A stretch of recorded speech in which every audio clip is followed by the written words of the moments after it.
Welcome to This Broadcast Belongs to Them. We are back with Ralph Viera. Ralph Viera, I guess you're going to be like a regular now.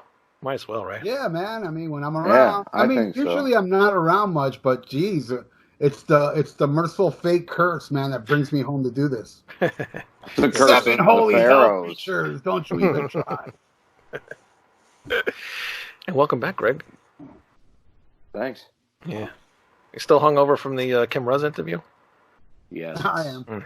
Yeah, you are too, right? That shit I think was we all awesome. are. That was really awesome. Yeah, that was awesome. That was a hell of a lot of fun. Yeah. You know, the guy that sings on that Mercyful Fate EP with me, he heard the episode and he called me right up and he's like, dude, my heart dropped. Did you send him the record? I go, yeah. He was like, we're going to be in his collection. Like, right on, dude. That shit's awesome. I sent it off today. It's probably going to take like 2-3 weeks to get there, though. Oh, probably, yeah. Or whatever. As long as he gets it, it'll be cool. The pronunciation of that town he's in. So strange, man. It's like a G goes with an E and a J. I had to mail something I sold to someone on eBay to Scotland one time. And the name of this town was 16 syllables long and looked like somebody just threw a bunch of random letters together. I have no idea how to pronounce it, but I messaged the guy. I'm like, is this right? Or no, that's right, man. That's the town I live in. Okay. Wow. And then when you got to fill out the forms at the post office, it just never looks like it's in the right spot. And then they ask you, "Oh, is this the right address? You sure?" And it's like, "Yeah, that's what they sent." You know what I do? I took a stack of them and brought them home, so I don't have to sit at the post office and write everything out. Because when you do that, there's always people that come in the post office and get in line. Yeah. So I have a stack right here. So whenever I do international, I have everything signed and ready to go. You know. Good idea. You don't do it online? No, I don't. I need a printer to do it online. Oh, okay. That would help. I haven't had a printer in years either. Yeah. It's been a while. No, I don't think I've ever had a printer. Ever. Really? Yeah, wow. Never. All right. Well, yeah, I've always had a printer. Always needed one for something, you know. Yeah. No, I mean, I could use it, but my roommate's got one that I use, so. The thing is, the job I worked at had a printer.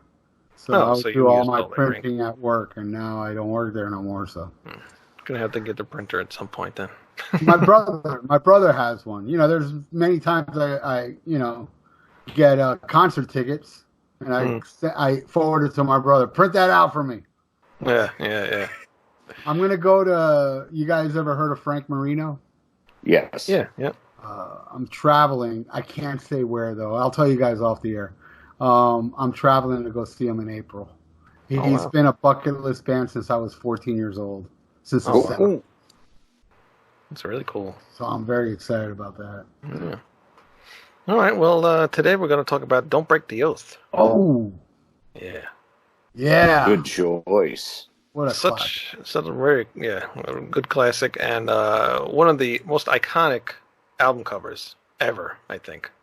It's got the picture of Satan coming out of the fire, and I think so too. It's just an awesome album cover. But it's the second studio album. It was released in 1984.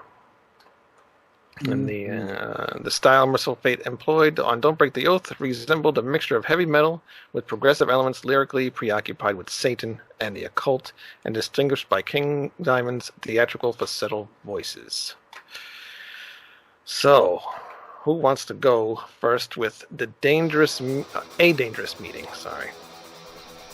Well, I'll tell you, man. I told this story before when I was on your show. But I think the first appearance that, the first time I ever heard Mercyful Fate, this guy walked into rehearsal with the EP, and he played it on a stereo that was hooked up to Marshall amps. Well, that same guy, when this album came out, we bought it and we went back to the first time we heard it. We went back to the studio, put it on that turntable with the Marshall amps, and we just sat there like, damn, man, this band is the ultimate band ever, you know? Right. It's just such a great full album. To tell you the truth, look, in our Kim Russ interview when he said he doesn't like Night of the Unborn, yeah. I thought about it afterwards, and I just listened to it now before we put it on. I'm like, I thought I said he didn't like Nightmare. No, it was Night of the Unborn. Okay. All right. And when he said that, I was kind of, and then I listened to it now, and I'm like, God, this song is so good. And then when the album ends, I'm like, well, yeah, it is my least favorite on here, If I had to pick a least favorite, it would be that one, but it's still a great fucking song, Yeah. But, hey, personal taste is not science. It's personal. Right. Well, Dangerous Meeting. Jeez, the whole concept of people doing a little ritual, 7 people at a table, then it went all wrong. And tables dancing around and shit. Table starts to dance, and then they get descended into hell. What a lovely topic! Yeah, what a great song. You were telling me, Wayne, earlier that we would name our favorite lines from the songs. Yeah. My favorite line is just very short. It's just the part where he goes, "They're gonna get themselves killed." That part. Yeah, that part is the shit. I'm like, so many millions of great lines, and my favorite part of the song is where it just stops and the guitar goes, like almost like a shotgun cocking. Yeah. It's like so badass, dude. I'm telling you, this band just look, man. The fur is rising, man. Just thinking about it, Dangerous Meeting is a fucking classic, and I'll get into it later when we talk about another song. But when I saw Mercyful Fate in the Shadows, I'm like all the way up front. Right. And when he said, tonight the circle is broken forever, whatever, like King is like right at me, singing it with me. And it was just like such an experience. But he does it again later, which you can see it on YouTube, and I'll talk about it later, which is even more bizarre than that part. But that every time I listen to A Dangerous Meeting, I think of that line and King like looking at me and singing along with me. It was just so cool. Because it was like the second song in the right after Doomed by the Living Dead, they went into that. Oh, wow. Or maybe it was the third song. But either way, what a classic. One of my favorites on here. You'd be probably surprised what's my favorite song on here. I'm interested to know. It wouldn't be the typical favorite song from everybody, but everybody loves the song. Okay. Interesting. Gypsy. God damn, you're good, dude. You're good. I was going to let him wait. Would be my third favorite. What would be my second there? Oath. No. But it's a great one. That's a great one.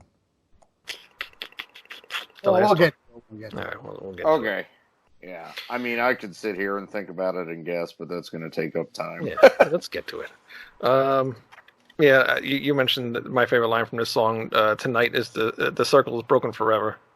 I like that whole section at the end of the song. 7 people dead within a trance. In here, nobody is sensing the rain.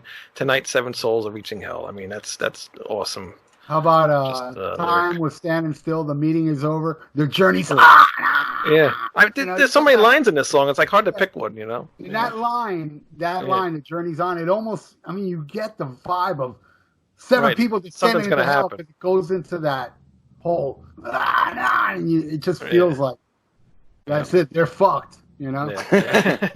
Exactly. But everything in this song is so catchy. The choruses, the verses, the guitar solos, just everything in the song is just so memorable. It's one of my favorite, definitely one of my favorite songs of theirs, Dangerous Meaning. I love this one. How about you, Greg? Oh yeah, me too. It's definitely one of their best songs. I mean, I love it from beginning to end. The opening riffs are just so cool. Yeah. And well, Ralph already said my favorite line. They're gonna get themselves killed. I love how that builds and then goes into the guitar solo. That's one of King's coolest vocal moments. Yeah, definitely. So simple but yet effective. Right. Yep. Exactly. Song 2, Nightmare. This is where the album already starts to fall off for me. Oh, you're not a fan of Nightmare? Not a fan of Nightmare. I think it's kind of like a little bit of a mess to me. I just don't like how it's just a little disjointed sounding. I agree. It is a disjointed song, but I love it. But I know where you're coming from. It's not the norm. No, not at all. Especially coming from the Dangerous Meeting, which is kind of straightforward, and this one's just like a little bit all over the place, and just, I don't know, it just didn't fit right to me. My favorite parts are like the solo sections, the middle one with the harpsichord with the guitars together, and then at the end when they do another solo. That's my favorite parts. I don't even have any favorite lyrics in the song. That's how much I really The part where it goes, that's a harpsichord. God, that sound. Yeah, just such a creepy sound. I love that. And it's so beautifully constructed. It's like, God, so it really makes it full, like a full picture. You know? Right, yeah. Well, I have a favorite line from this song. All right, what is it? You're only living on borrowed time from the third. Shit is so awesome, man. I love it. Oh, yeah. That is a cool line. Still, I mean, even though it sounds a little disjointed, I like that because it kind of fits together. There's just a lot of different parts. I mean, it's not the best song on the record, but I like it. Yeah, that's cool. It does have one of my favorite. Does have one of my favorite Denner solos, though. Oh, really? I think he's the one that plays during the part with the harpsichord. I'm pretty sure that's him. I think so. Sounds like his guitar. Yeah. It's funny, when I first heard this album, I only heard it because my friend, he used to steal his brother's tapes and then he would give them to me. And they were all like copy tapes, they weren't original ones. And he had it recorded on the wrong side, like side B was side A and side A was side B. Right. So I heard the album backwards. And it still makes sense because the oath would be a great opener. Exactly. And it also too made sense because side B usually has the shittier songs on it. And that's how I feel this album is. Side A is kind of like the shittier songs, and when it gets to side B, it gets so much better. But it's just kind of weird hearing the album this way. And I'm still to this day that was like 20 years ago, and I'm still used to the way I first originally heard it. But Nightmare, just not my favorite. The oath makes more sense to open the album actually with that long intro. It does, yeah. It does. And we even talked when we had Michael Dinner on. We talked about that, why they picked it, and I forgot what the hell his answer was. It'll be on to this episode, but yeah, I have to go back and watch it. But he did have a good reason. It'll be on the end of this episode. but Song 3, Desecration of Souls. Let's go. I love the beginning to this. Stay away, white magician. I think that's what deters me from liking this song. Really? Yeah. Wow, that's my favorite line, man. Dude, me too. It's so cool. It's like Vincent Price in an old Hammer horror movie. It's so hammy, but it's so creepy too.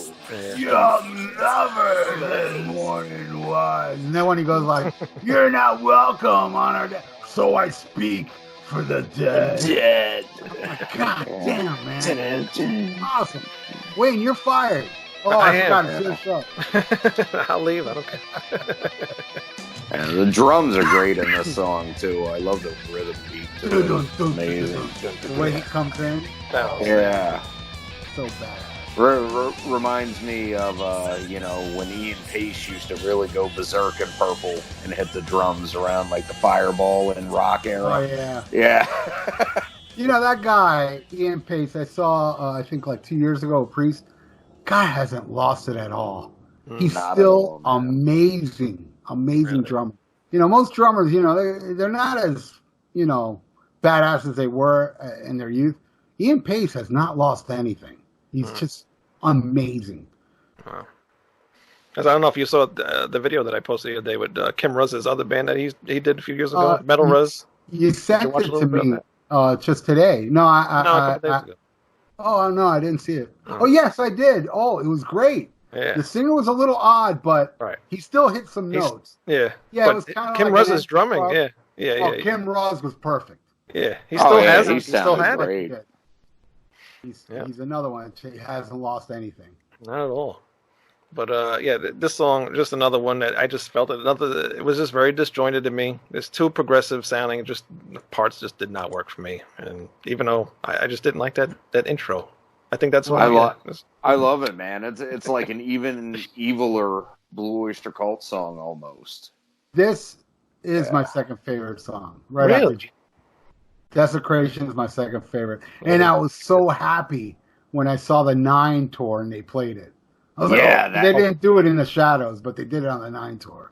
Wow. And I was like, yes, Desecration of Souls. Yeah, it's my second favorite. I understand Nightmare was a grower on me. That one I didn't get at first, but yeah, it's grown on me. But yeah, I put it down there with Night of the Unborn as my least favorites on the album, but I still dig it. Yeah. Song 4, Night of the Unborn. Not one of Kim Rose's favorites. No, not at all. And it's not mine either. Again. It is my least favorite on here. It is. I hate how he sings the first verse. It's like he's going out of tune as he's like going up a scale kind of thing. He does a weird thing. I like the line where he goes, "Shut up, hold your tongue." Right. That's right. Hey, you must rest in silence. And, Yeah, and my favorite part of the song, this one's for the unborn. Right. Yeah. I love that shit. I'm like, yeah. Awesome shit. Yes, those are two cool lines on the whole song, but otherwise, yeah, this still don't do nothing for me. The only thing that saves this song is the chorus. It's singable, it's catchy. I love how it starts, that crazy solo before it goes into the actual song. Really? Yeah, the solo is awesome. Yeah, I love that opening solo. No, it doesn't do nothing for me. Not at all. The Oath. The masterpiece. Yes, this is a masterpiece. This is my favorite Mercyful Fate song, period. Okay. Period. Nothing they have done has ever beaten this song. It is, I mean, this and Satan's Fall, I would consider it. Yeah, Satan's Fall is my favorite. Yeah. No, this with the creepy intro, with the thunder and the wind and the rain. And the church bell and the organ comes in. The thing about that is, as much as I like that, and as cool as it is, and as atmospheric as it is, and it plays well with the album, on repeated listens, I gotta skip through it because it's just it gets tedious after a while. Satan's Fall doesn't have that. It is not tedious. You shut your mouth, you whore. I love the little prayer. Yeah, by symbols of Creator, I swear henceforth to be a faithful servant to his most faithful servant, the most puissant puissant archangel Lucifer, whom the Creator designed as his regent in this world, and the Lord of this world. Amen. It's just so fucking creepy. I mean, when I heard this when I was younger, man, it just scared the shit out of me. Oh, it gave me chills. I heard it too, but I mean, not scared the shit out of me, but it gave me chills. It was sufficiently creepy, but no, I'm not saying there's anything wrong with it. It's just I don't need to hear it every time I listen to the song. I do. I feel like a devil worshiper when I listen to this thing. I'm like, God, I feel like Satan's gonna come walking through the door, and sit down. But now that we've gotten to this song, actually, I can finally tell my Mercyful Fate story. And it took me a long time to remember when this happened, but this actually happened before I got not before, but after I got the Eye album, because I ran out and got the Eye because I saw King Diamond on fucking that ass weasel Geraldo Rivera show, which in retrospect is actually pretty funny. But, remember saying to my buddy Adam, we're riding in his car, and I'm like, yeah, you know, King Diamond's cool and all, and I like that album, but I really don't, you know, see the big evil thing. Like, it was okay, but it was just about witches, man. He goes, that's not evil, man. This is pretty fucking evil. And he put in Don't Break the Oath and skipped ahead to the oath. So that was the first Mercyful Fate song I ever heard, and it blew my mind because I was only about 14 years old. Oh, wow. Yeah. Yeah, it's probably about the same age I was, yeah. Yeah, and I'm not used to hearing this kind of satanic stuff, you know, so it was different. Yeah, it was very taboo when I was a kid. Oh, you gotta remember, guys, I'm in my 60s now. That's true. Yeah. But the first time we heard it, I mean, I remember the first time I heard I Deny Jesus Christ, the Deceiver. Yes. Me and my friend looked at each other going, dude, we're going to hell. Yeah. You know, just by listening That's to this shit. when I first heard, you know, same thing. Like I did Roman Catholic and all that bullshit when I was a kid, and you know, the first time I heard that, I shuddered a little bit. It's like, ooh, damn, this guy's serious. Yeah. This guy's not gonna wait in line when he goes to hell. He's going on VIP Express.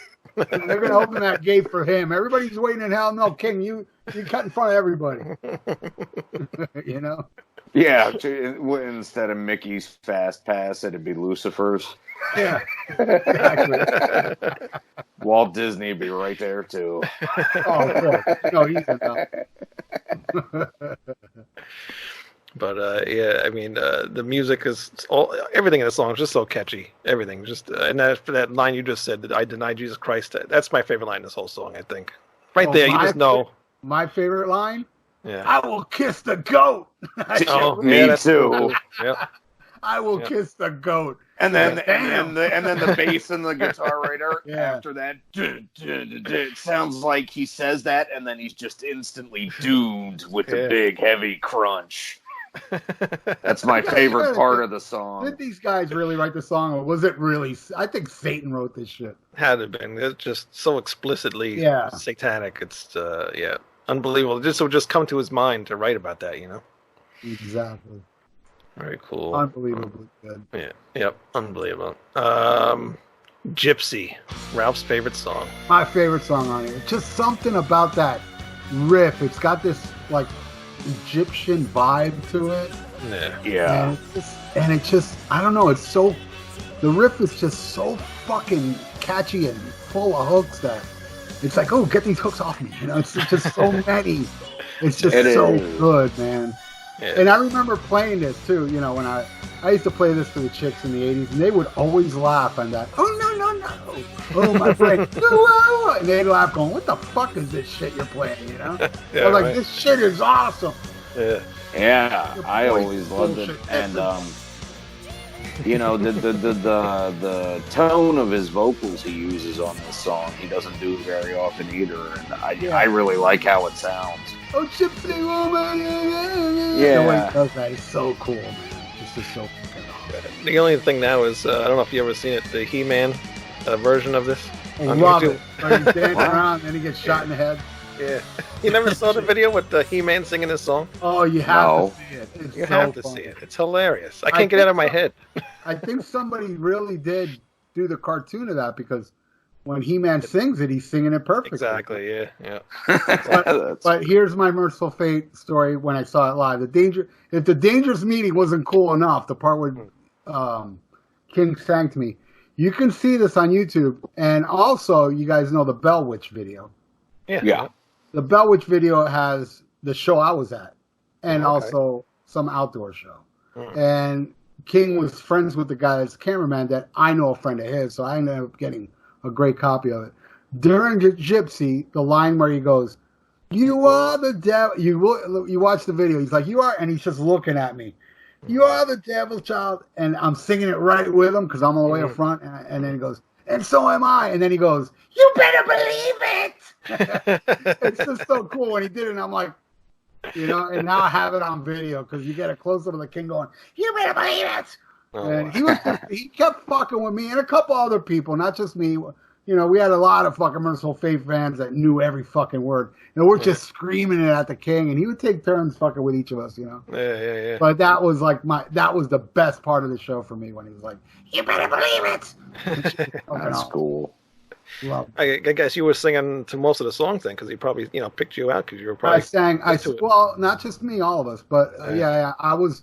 The thing is, I was dead center. A funny story about this. I don't know if I said this already, but if I didn't, if I did, it's worth saying again.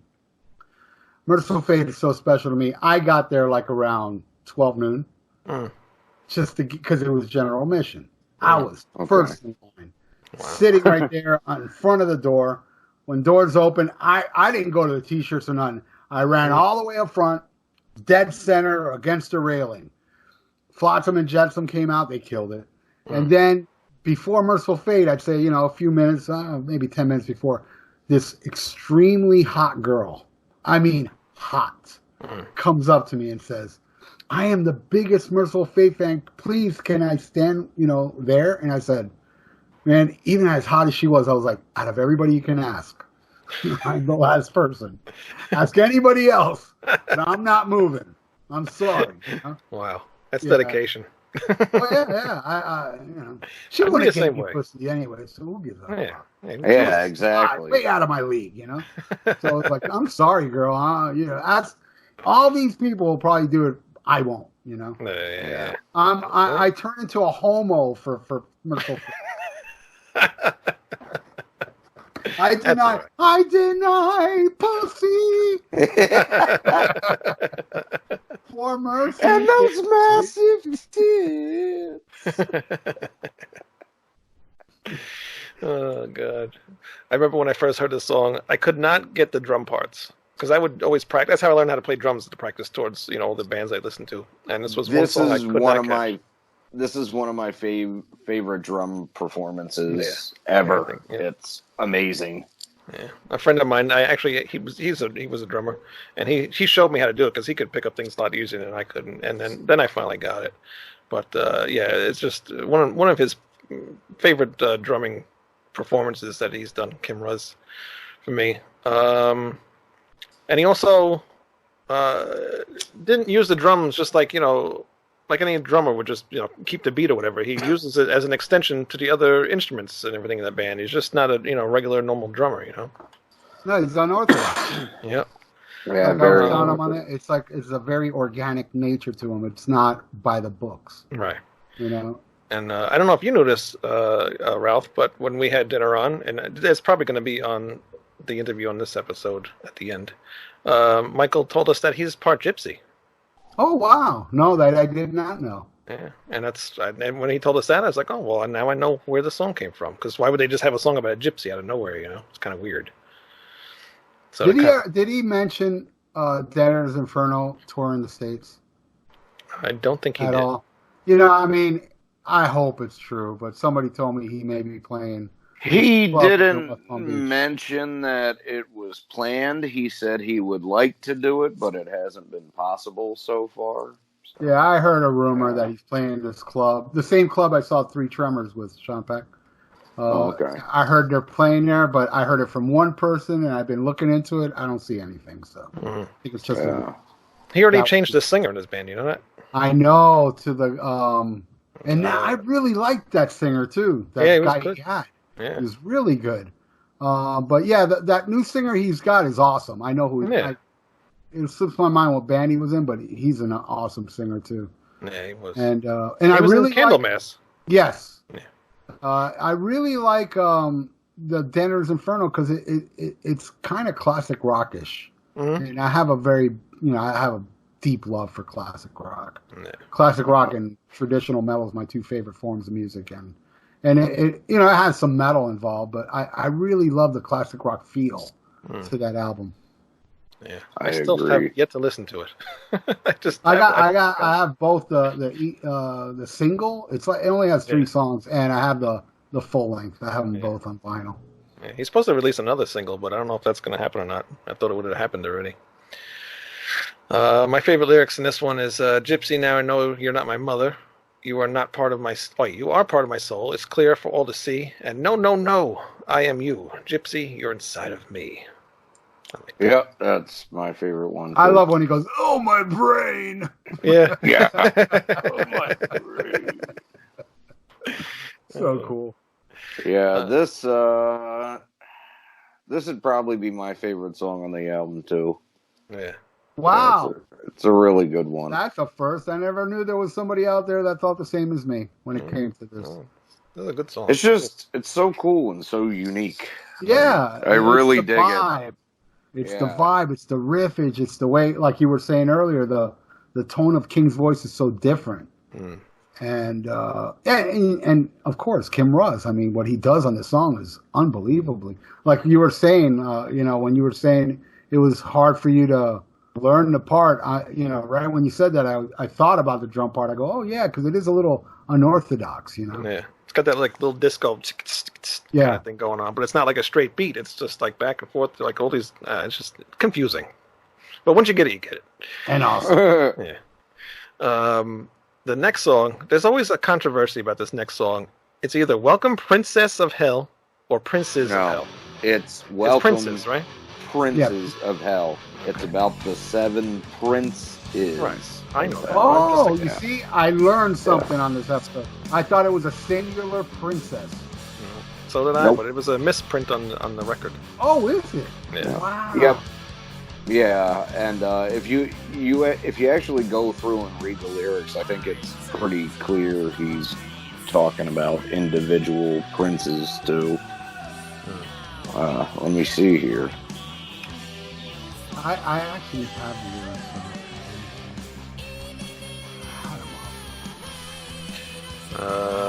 I turn off the lights, we are darkness. Now you call my name. See, this is where it's confusing because he does say, "Now I hear you. Now you call my name. You finally came."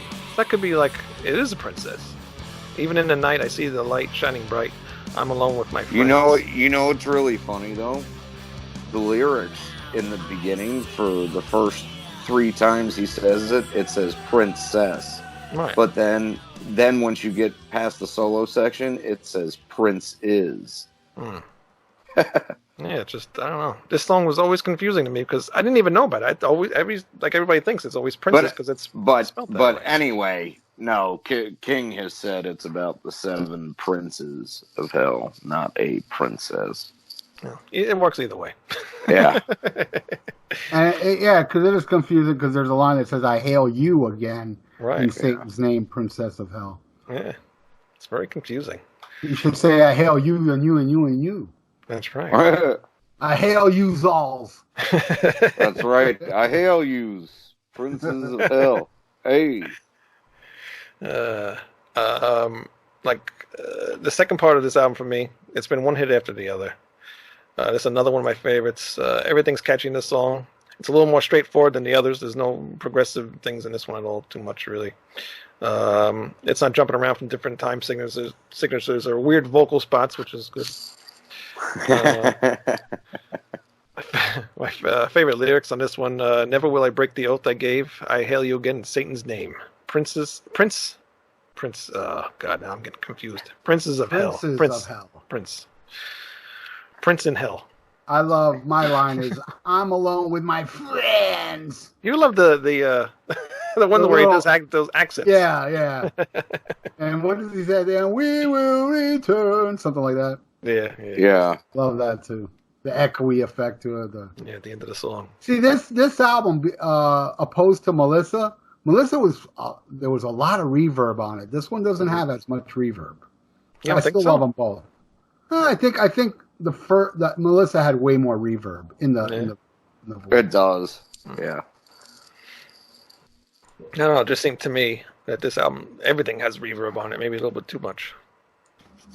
I don't know. I'm not used to as much as Melissa. If you listen to like the remasters now, everything just sounds, I don't know, a little less reverb. I don't know. It's just something different about the remaster. So now I'm getting used to the remaster sound. I got a question that I don't know if you guys are aware of.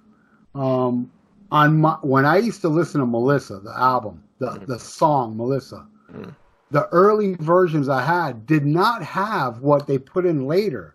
Where like toward the end, where he's like, "Oh, Melissa," oh, like he's doing that melody with the song. Yeah. That wasn't on the original version. Yeah, Ever since the CD age came in, they added that. So the only version that I've heard with that is the original vinyl I have, which I no longer have. Right. And I've never heard that version ever again. Yeah. It's only on the first U.S. Megaforce press, or something, right? which is a Megaforce press. Yeah, which I had, and I don't have it anymore. Which sucks, because I would love to have that version, because I'm so used to that version. Every time I hear King singing during that, it's like, it doesn't bother me, don't get me wrong, but it kind of miss the original version. Yeah, we talked about that in the last episode. But I was always used to the way it is now, because I never heard the other one first. And somebody brought that up one time a couple years ago, and then I actually found the record and I bought it. You can't have it, ha ha ha. I'll find it. It was easy to find. I found it fairly easy. Yeah, and it was cheap too. I didn't spend that much on it. I'll find it. Yeah. I had them both at one point, but I had the Roadrunner press first, so I was used to hearing it with it in there, like Wayne was. It kind of bothers me with it out of there. It's kind of just weird. It just sounds like it just disappears out of nowhere. And that's the thing. That's the difference, because I'm so used to that version. Yeah. And then when I hear it didn't bother me. I liked it. I was like, oh, cool. Look at this. This is something new. Which is cool, but I haven't heard that version in ages, so I kind of miss it. I want to hear it again. I could send it to you. It's on YouTube. Yeah. Oh yeah. Please send me an MP3 on it. Yeah. Is it on YouTube? Because I Yep. haven't really searched. Mm-hmm. Yeah. Okay. Next song's not really a big deal. It's just 2 1 Far Away. It's just the instrumental. I love it, man. Yeah, it's my favorite song off the whole album. I think it's beautiful instrumental, and it's so good to put it after all that crushing metal, and then just have that little soft thing. It's just such beautifully made. When Timmy Hansen passed away, I made a video using that song and pictures of him, a little tribute to him. But I just think it's beautiful. I love King's angelic voice and just a real mellow acoustic and that beautifully constructed guitar solo. Yeah, me too. And I love that it's that short too. It's short and effective. You know what I mean? Doesn't wear out its welcome. And it serves as a nice intro for "Come to the Sabbath" too. Written by King Diamond, music and lyrics. Are you allowed to say angelic when it comes to King Diamond? On that song, yes. Yeah. Okay. Yes. And now we end with "Come to the Sabbath." What a way to end it. Not to get off the subject, but in Satan's Fall, he gets a little angelic too during. It kind of sounds like the section in Satan's Fall. It almost sounds like a '50s song. Like he sounds angelic in that part as well. But yes, "Come to the Sabbath," very special song for me for this reason. When I saw the Abigail tour, that was the first Fate song he played that night. And I was like, oh my, because I wasn't aware he was going to do Mercyful Fate. Thought it was just going to be Fatal Portrait and Abigail songs. But when he played, oh my God, "Come to the Sabbath." And I'll never forget, a pit broke out during that. Just a fucking big ass pit. Everybody was moshing. I was like, I'll join. It was fucking great. But yeah, this song has so many great lines. Yeah. Come to the Sabbath. Oh man, and it's just. Oh yeah, the opening is awesome. Yeah, the opening down by awesome. the ruined bridge. Yep. And follow the magic call. Yeah. That was my favorite one. And then, if you say heaven, I say Castle of Lies. That whole part's awesome. You say forgive him, I say revenge. Revenge. And then the funny. My sweet Satan, you are the one. He's such a sweetheart. Sweet Satan. Yes. But I love the line that makes that tells you this is part 2 of Melissa. An evil curse on the priest who took the life of Melissa. Yeah. So it's a sequel to the song Melissa. Oh yeah, that's right. Also, my favorite part of the song musically is that little fucking break before he does the whole Heaven Castle of Lies part. Yeah. That really groovy piece. It's really cool, man. I like that. It sounds a little bit like a Diamond Head song. My favorite line is probably High Priestess invoking the devil. Infernal names aren't spoken. There you go, Wayne. Another little crazy little vocal part. Spoken. Love it. What a shock. That's the coolest shit he does, though. I mean, you can say what you want about the falsetto, but I love the falsetto. Don't bother me. Used to when I was younger, but now I'm used to it. I'm just saying I like the little weird emotive bits better. Oh yeah. My favorite part is this when the song goes down, fades out towards the end, and then the harpsichord comes in. and then the music comes back, and then King's doing that angelic voice again. Yeah. Right over that. Yeah, it's just so cool. All that stuff is really cool. When you saw the Abigail tour, you saw the original Abigail tour? Yes. But was not Michael Denner. Michael Denner played on the album. It's Michael Moon. Michael Moon. Yeah, that was, I was like, because I didn't know until I saw it on stage. But it was the one and only time I saw Timmy Hansen. Oh, He wow. was there. And, So what you saw wasn't on the live album, was it? I don't know where the live album was recorded. it wasn't, no, it wasn't that show where the live album was recorded, but it was on Miami Beach, and it was not many. I mean, I won't say the place was empty because King came back on them and he packed the same place. But, you know, it was a 2-story thing, so there was nobody upstairs, but the downstairs was kind of full. But you got to remember, I mean, I live in trendy-ass South Florida. Right. And I'll never forget, for the life of me, I went to go see a band called Nasty Savage. Yeah. On the way out of the show, this guy came on stage. Coming soon to the cameo, King Diamond. I went, what? I was like, no way. And I was so close, and I touched his boot, and that was another highlight, like touching King's boot. I was like, oh, I touched the King. You know? That I had so many opportunities. Well, it's not really, awesome. It's kind of like a fold out, which has the classic picture of King with the thing on fire. He's like, ah. But the other side has the band members and a little, you know, biography on the whole thing. But yeah, I was honored enough to see that. I saw them, but he never came back till In Shadows. And then I saw House of God, Puppet Master, and the last one. I just went to Orlando like a few months ago. Yeah. But you know, I saw the 9 tours. So I've seen King Diamond about 5-6 times, but Mercyful Fate. Wow. And what a stellar performance that guy gives live. Yeah. Highlight for me the last time I saw King, the lake. Oh yeah, that's whoa. I so wish I had gone. I wish I had known he was going to play that. I was shocked. I was like, what the? He's doing a B-side, you know, and a B-side I absolutely love. Yeah. All right, now play Shrine. Shrine. Shrine, yeah. Yeah, that'd be even cooler. But that Abigail tour is when I first heard this Sabbath song. I never heard this Mercyful Fate from the before live that. album. Yeah, from the live album. You know the story behind it? I think it's in the CD itself. No. King Diamond just found those tapes somewhere. Oh yeah. He didn't know they existed. Yeah, okay. Yeah. Yeah. I'm sure. We'll just put those away. We're not doing nothing. You know, we're not making any money here. We'll just put them in the attic. And Well, I have a soundboard recording from another show on that tour, and it sounds like it was supposed to be professionally recorded too, but who knows? who knows? And I forget where that show is, but it's from the same tour. Setlist is a little bit different though. How's the sound? Sounds like a professionally recorded album. It's direct from the soundboard. As good as this one? As good as the live one? Yeah.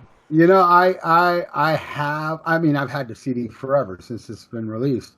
But you know, and I'm going to rectify this when we're done with this. I own the vinyl and it's still sealed. I've yet to put it on. Wow. I got to do that after we're done here. I got to play that on vinyl. I own every single King Diamond on vinyl. That's how the whole Slayer thing came about earlier. I ordered the one of 200 limited repress they did on black and red marbled vinyl of Haunting the Chapel. That. It's on 200 gram vinyl, repressed the vinyl from the original master tapes, and it just sounds amazing, man. You know, that's my favorite Slayer release. Chemical Warfare is my favorite Slayer song. It has elements of Show No Mercy and Hell Awaits. I'm a metal blade. Don't get me wrong. I love Rain and Blood, South of Heaven, and the one after Seasons. But the metal blades, the Bill Montoya stuff, is my Slayer. Me too. So when I got and forever, Hell Awaits was my favorite album. Then it was Show No Mercy. Now it's like, no, this is my favorite because it has a combination of both my favorites on one little EP. You know? And fuck man, Captor of Sin, Haunting the Chapels. What a great album. What a great little EP. Yep. I actually just got my last King Diamond record in the mail the other day. Give Me Your Soul, Please. Give Me Your Soul. No, that was that's. that It's was not kind that. of It's okay, yeah. you know. But it was the last one I needed, so. And I finally Yeah. found it because usually it's like pretty expensive, but Nuclear Blast had it. So. with the poster and all that stuff. Yeah. Mm-hmm. Yeah. I think I don't mine's like. all metal. I don't like I that think. one. Yours is what? Yeah, it's probably my least favorite of the King Diamond. I don't dislike it, but it's like my least favorite. Yeah. Yeah, it just kind of it is what it is. I'm not a fan of that one, and I don't really care for Abigail too either. Oh yeah, wait, I forgot about Abigail too. That's true. Those are the That two was a he disappointment. did where I just, I mean, Give Me Your Soul Please isn't as bad as Abigail 2, but I really don't care for either one of those. Shame on both of you. No, I don't dislike them at all. I'm just saying they're down at the bottom of my list. Not mine. Well, I hope we get there one day, and hopefully you're going to join us with those because I would love to hear everybody's take on those. Yeah. All right, so I guess we're done here, everybody. Thank you very much for joining us. Don't break the oath. Awesome. That's right. Yes, it is an awesome album, and I kind of agree now that I listened to this today, and just noticing that I don't like half the first part of the album. I agree with Kim Ruz. Melissa's better. Well, I've always said that, but so. I think Melissa's better, but by a cunt hair, by a very small amount. Well, and one thing that makes up on this for the couple songs that are a little lackluster is the fact that they sound a little bit more confident, almost, in their playing on this. I don't know if it's the production, if it's just the fact that everything stands out a little bit more, but I'll tell you this: if you put up a poll now, I guarantee you, Don't Break the Oath will win, because most people like that one more, and maybe they're judging it with their eyes. Who knows? It's possible. I will put up that poll. That album cover is so iconic, Yeah. It could be because of their eyes. It could be because it's got a cleaner, a little bit louder production. I mean, Melissa's great, and it's very complicated with different things, but it is a little bit gritty. Yeah, it's raw. Yeah, it is. Yeah, raw. For me to say I like Melissa more, it's overall the production. But if you go like head to head, my least favorite song off any of these two albums would be Nightmare and Night of the Unborn, which I still like those songs, but there's no song it'd be hard for me to pick my least favorite off of Melissa if I had to. Yeah, and it hurts to say this because I absolutely love the song, but if I had to, I'd Sound of the Demon Bell, and I love that fucking song. Oh wow, that song. That especially that part in the song, across that song is probably one of the best parts of the whole album. Right. I'm just saying, God, man, against Satan's Fall, Melissa, Evil, Curse of the Pharaoh, Into the Coven. If I had to drop one, it would probably be Black Funeral, and that's not because it's my least favorite or anything. It's just because that one's a little bit punkier. It's a shorter song. It's more direct. It could still work very well as a single, separated from the album. I believe it was the single, right? It was the single, yeah.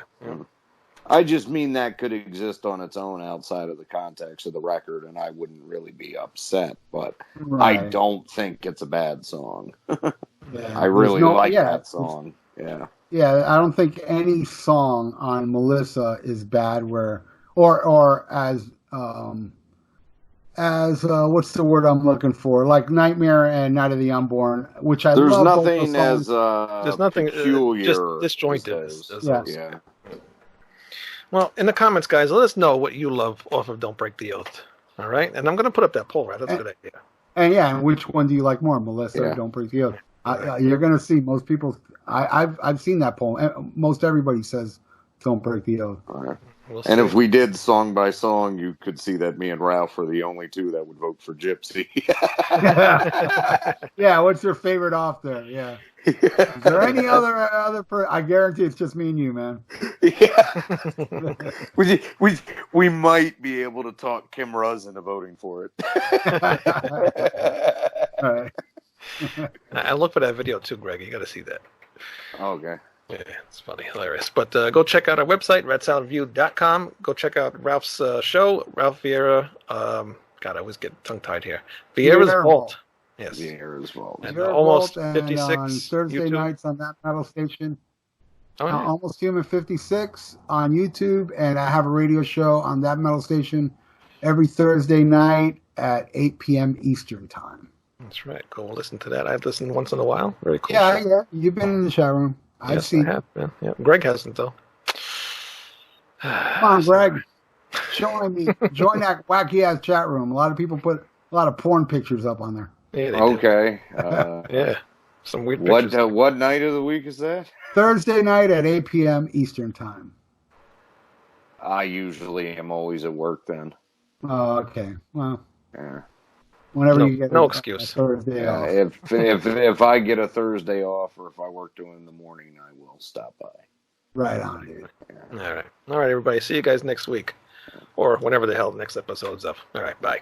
Now on the "Don't Break the Oath" album, that album cover is like famous, throughout metal history. Yeah. Was there any sense that the band was gonna maybe break up after this album, or did you think that the band was really going to go on? When that album came, the band was still hungry, and ready to go. It was a strong lineup and good friends, and things were going very, very well. Mm-hmm. But then we had a close look at especially King and our manager Will Bang. They had a close look at the contract we signed, and King was tired of him and Hank was like they were going in each direction. King wanted to bring in more of his songs, and I backed Hank, and I want Hank to do more songs. Because I felt that he played more guitar-orientated riffs, which suited me better than the more basic stuff that King came out with. Even though King, of course, did some great songs at that time, and we even wrote something together, like Gypsy for it, just to Nonsense No Fun. We did some songs together. But I do believe that Hank was the riff master. So every time Hank came out with a riff, ideas for a new song, I said, yes, this is my kind of music, man. This is what I want to do. Yeah. But of course, we have to compromise, because King was also writing songs. So he got some spots on the Don't Break the Oath album, Okay. the song The Oath, and Come to the Sabbath, and Gypsy he did with me. So there was room for King also to write. On the second album, not on the first, but on the second one. That's a decision we made, just to make it like democratic, like a band who all of us have something to say, Yeah. Yeah. Did you ever? Yeah. Oh, go ahead. There was there was so much, a lot of small and bigger things, happening at that point. So finally, King decided to call it a day, to split up Mercyful Fate. Yeah. And it was somehow I felt it was like a relief also for Hank, because he was tired of playing and doing the same stuff, so it left me and Timmy and Kim Ross question marks, we're like, what the hell, man? Just before the big break, and Slayer, Metallica, and bands like that took over and made it big. Right after that, it got accepted, to be able to play hard and heavy. Right after the band was split up, and I will always regret that, Wonder what could have happened if we had continued after Don't Break the Oath, Yeah. Where would that have left us these days? Yeah. Do you think that you could have replaced Hank and just continued as Mercyful Fate? With another guitarist? Yeah. No, that will never happen. That could never happen. No. It's like ordering coffee at a restaurant and only get the milk and sugar. That will never work. Never. Hank is so much Mercyful Fate. In my book, I'm the sugar and the cream. Hank is the coffee. Did you ever help King write any lyrics? Pardon? Did you ever help King write any lyrics? No, actually, I wrote the lyrics for the Danger Zone songs. Okay. King, he sang them. You can hear it on what it's called. It's called Return of the Vampire. Yep. Yes. I think that's an album called Return with very old demos. Yep. And you can hear all these a bit silly lyrics. It's written by me. So, I mean, there was this. We needed someone to write the lyrics, so I had to do it because King wasn't there to help me at that point. But I didn't know the guy, So, but when he came in, it changed. He was a better lyric writer than I was. So I stopped. I'm not. I wrote some lyrics for the new album, but it's not what I go for. It's more like finding some good riffs. Play the music. Yeah. Oh, you gonna ask something, Greg? Oh, no, I was just going to say, I like both the Danger Zone songs on there with those silly lyrics, "Leave My Soul Alone" and "Mission Destroy Aliens." Actually, I wrote that while I was on vacation in Spain. I was sitting having some drinks. And I wrote it in. I was wasted. I wrote these lyrics there, but King went in the studio and just sang them. So it was cool. So now you know. That's how I wrote these lyrics. The style he does it with is great in there. It really fits the song. It's silly, but I dig it. Oh, cool! Glad to hear that, man. Because ever wanted to do a little, special re-record as a bonus track on a Denner Sherman album, I think that'd be the one. Mission Destroy Alien. Yes. Why not? It's like, in my opinion, that song is a bit of lightweight Iron Maiden somehow. It sounded a bit like the first Iron Maiden albums in the style, Yep. Yeah.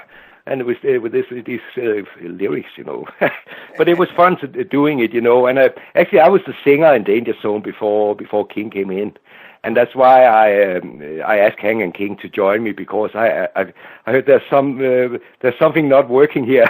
I could not do it. I'm more like a crooner and a melodic, very, very soft melodic voice, And I needed a beefy singer to be able to sing these songs, Yeah. So I tricked them into go into my band and help me out, and I gave them beer and open sandwiches and made them feel very good. So I lured them in my band, and then we found out that their moniker, the new name for band name they got, Mercyful Fate, sounded much better than Danger Zone. Yeah. So we quit the Danger Zone, and then the drummer was kicked out because he was not in the same league as the rest of the band. Where did that name come from, Mercyful Fate? It was we bought our records in a shop in Copenhagen called Bristol Music Center, and this guy there, he was Ken Anthony. He was like a legend he was a pioneer in Danish heavy metal. He imported the rare stuff. American and Canadian bands, who play heavy. As long as there was just a bit of fuss on the guitar, he would bring the album home to Copenhagen, and we could go down there and buy the stuff, And he had a girlfriend at that point who came out with the name, What about Mercyful Fate? So, wow, it was different, and also the spelling of it. It's not. Right. You don't spell it like that. If you say it, merciful. Yeah. Every time I type it on my phone, it tries to correct it for me. I'm like, no, that's not how you spell it. I have the same thing, So yeah. Well, that's cool. All right. So then, when everybody broke up after the "Don't Break the Oath" album, did you ever think that you would be playing with King ever again? When they broke up, the next day he called me. Okay. And asked me to join his band, King Diamond. But at the same time I had Hank in the other ear, asking me to join his new band. Oh. So I was torn in two. It was a really, really tough thing, because these guys were my two good friends. and I really love to work with them. So I had to make a decision, and for me, the music King wrote and came up with at that point were more heavy, and it suited my taste in music more, because Hank was going more like melodic rock, radio-oriented rock. Right. And but I compromised, and I said to King, I will go with you, but on one condition. I go in and guest with a few solos on Hank's first album with Fate. And King agreed, and I did it. So I play 4 or 5 solos on the first Fate album, but I continued with King on Fatal Portrait and Abigail. Yeah. So I think you made a better choice. Yeah, I think that was the wise move to make. I mean, for me, also because my taste in music. I'm into heavy rock. I mean, that's my big passion. Old school heavy.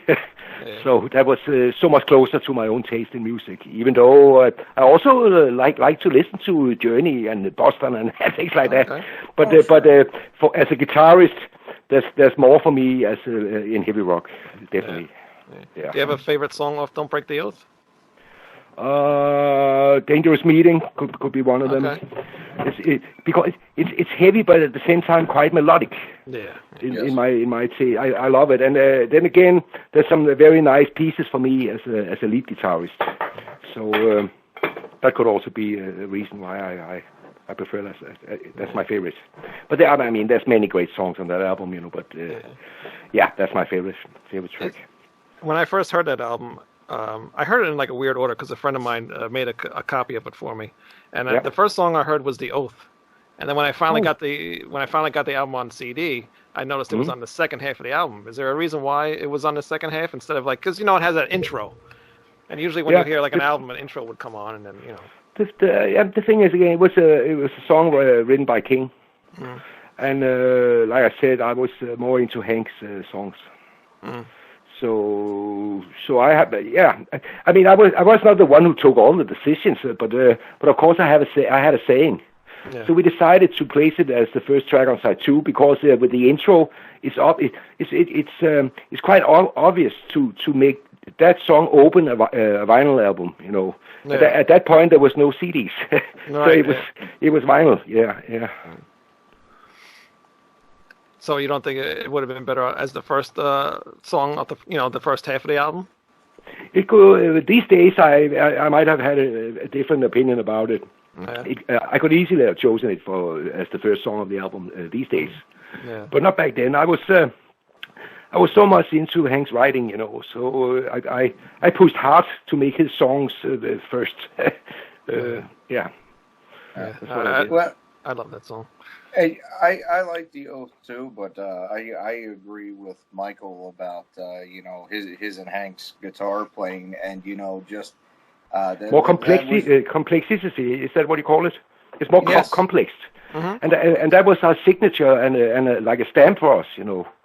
So I thought it was very important at that point to make it shine through from the very beginning. This is a complex song, to open the record. Exactly, and I think it works like that on the previous records too, with Evil and Doomed by the Living Dead, and I just for a Mercyful Fate record, the Oath I think is perfect for a second side, but I just don't see that as being an album. No. Yeah. Like I felt, it was like to get in people's face. The very first second. Hard and aggressive, right in your face. That's why I do, as I recall it, think we open with these songs, Interesting.